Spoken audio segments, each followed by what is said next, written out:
How to view anonymous viewers on Facebook story.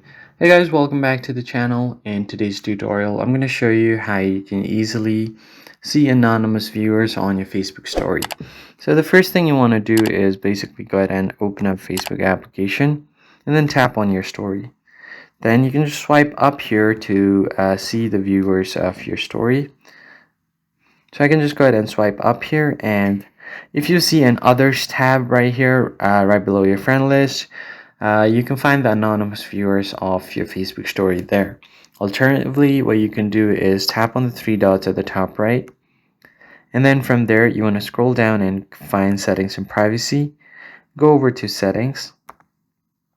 From your settings menu, scroll down and find audience and visibility, then go over to stories. On your stories, here you can change who can see your stories. Then tap on friends, and then right below friends you have custom at the bottom. And if there you can see a list of people that are not your friends. They are the anonymous viewers on your story, and this way you can find out who has viewed your story anonymously.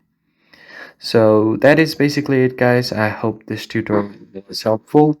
Hit the like button down below, subscribe to the channel, and I'll see you guys in the next one. Thanks for watching.